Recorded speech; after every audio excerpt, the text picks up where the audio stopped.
You got the hybrid issue sorted out. Bad news is you don't advance. Is there any spot out there in particular that you feel like got away from you? Yeah, just the beginning of the lap, because you don't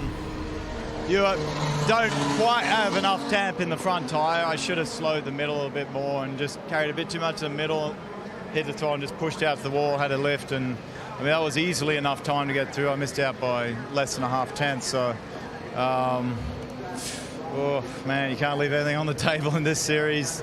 But it's going to be an interesting race, actually. These red tires, so maybe there's a good strategy play from there, and maybe it's a good thing we win from there. So we'll see. Thanks, Will. Jack? Yeah, I'm down here with Kiffin Simpson. Kiffin, really nice session for you. P8 in group, 10th and a half was the difference. What do you think you may be just missing to make the transfer? Yeah, it was tough. It was very close, I think. I was feeling pretty good. I think, little things here and there, but like a 10th and a half is so small, so tough to say. But yeah, I definitely made one mistake that I know for sure, but maybe that could have gotten me in, but it was a pretty small one, so I don't know. I think we'll have to look at the data and see where we could have transferred there. Thank you. Good job. And Pato O'Ward, not the qualifying effort that he wanted. He'll start in the back of the field tomorrow. Pato, what happened there on your qualifying run? Yeah, eek. I just couldn't get the green tires switched on. We had two opportunities, and it was...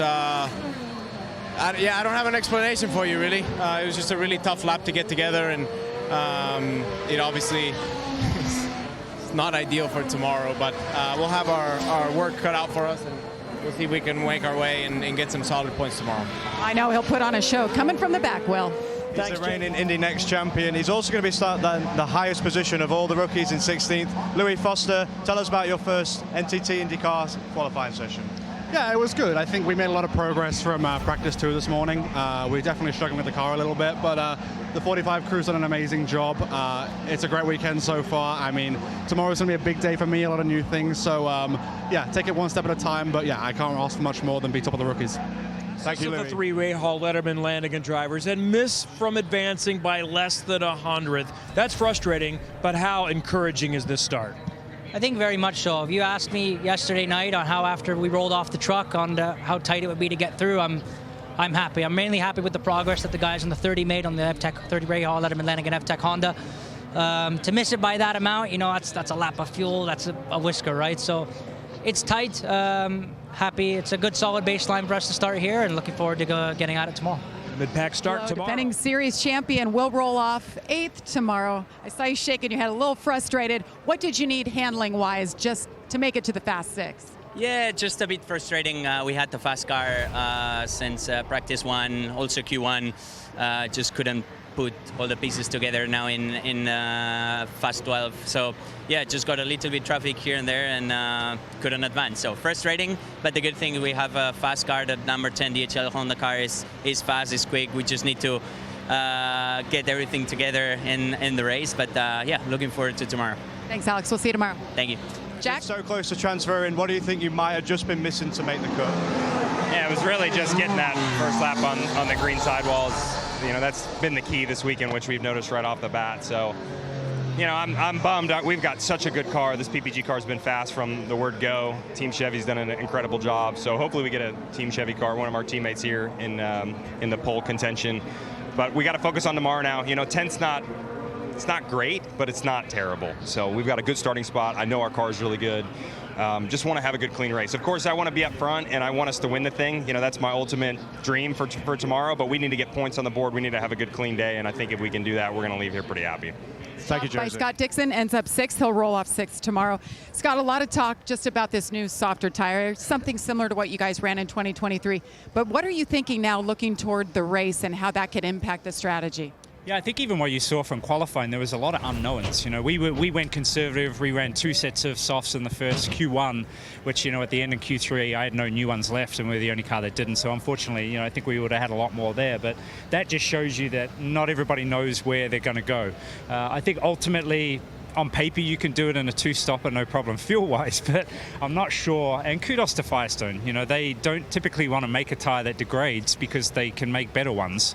But I think as far as racing goes, you want to see the degradation. And tomorrow's going to be interesting. I think you know, your call for coming in is going to be, you know, as early as maybe lap 10 or lap 20 on the greens, you know, but you're not going to get to like lap 32 that you need to do, you know, that two-stopper. So it's going to be chaos tomorrow, I think. And when they go off, maybe they're going to fall off a cliff, or it's going to be a gradual thing. So I'm interested too. Let's see. I love it. A lot of unknowns. We'll see Scott Dixon tomorrow, Will.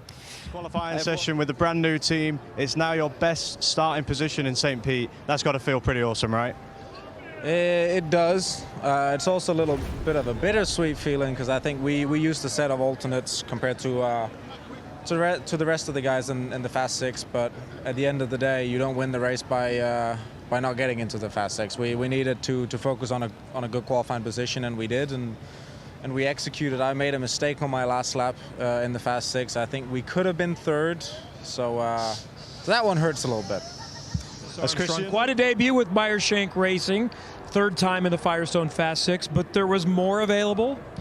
Yes, I mean, frankly, there was more available on that occasion, but I'm happy to be inside the top 6 on my first weekend in the number 66 Sirius XM car. So I did have a bit of a shifting issue down here before T1, and then I slapped the wall exit of the last corner, and my energy deployment stopped working. So we left a little bit on the table, but it's okay. We can fight from there. Yeah, what can you do in the race tomorrow, and what is it going to be? We don't know how long the alternates are going to last. Yeah, exactly. The alternate is extremely soft. I mean, I don't know if they wanted it like this, but it looks like it could be 5-ish laps, and you might think about wanting to change them straight away because they'll just be disintegrating. So we'll see how it goes, but we'll be pushing hard.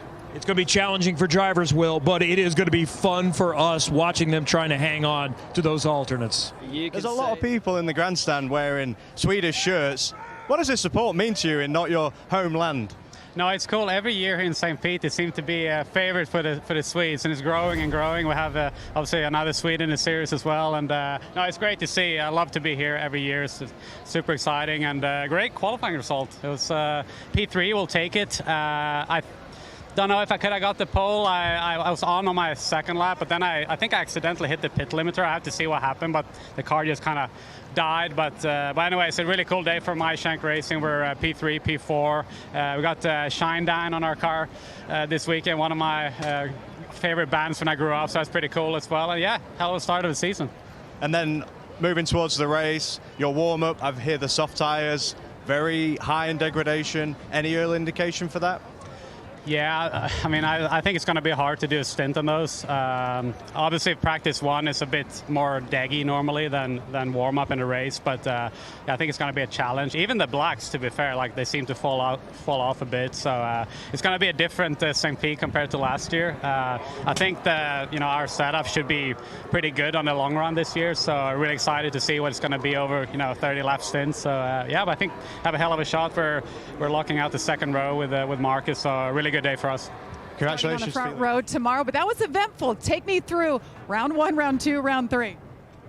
Yeah, I mean, it's exciting. I think we can't wait to see where the race is going to be, but for these green tires, man, it's exciting for qualifying to have a one-lap tire, really hang it out there.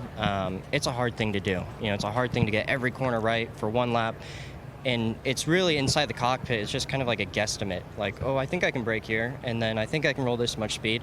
And it gets a little bit easier through the rounds. But we had a solid car. I'm really happy with how this Cambridge Honda is performing, how we turned it around from yesterday. Pretty poor practice yesterday, and then again this morning. But this one's really all up to the guys. I think I wasn't driving great. They kind of lit the fire underneath me, got this car turned around, and here we are. Seems like every driver in the Fast Six brushed the wall maybe multiple times. How about you? That's part of it, yeah. You try not to in practice, but in qualifying, if you got to get the job done and it helps you a little bit to ping off the walls. I mean, IndyCar does a good job building really safe race cars and really strong race cars, and it's pretty impressive how many times you can slam the doors on these things and still have a car to run. Well done. Huge amount of respect and we have so much, trust in each other, and they trusted that I could do the job today. And the Dex Energy Chevy, it was we call it the Printer Wagon. We love it. It's new to Fox, but it's a fast printer, and the guys and girls on this team, they're stars, and I had to repay them. I made a little silly mistake there, and I was glad to sort of come back with them. You won this race back in 2022 from the pole. How important is it to start this race tomorrow right where you are? I just wanted to get pole first race of the year. Good vibes, you know. It's just great vibes, immaculate vibes, we like to say. So I'm very excited.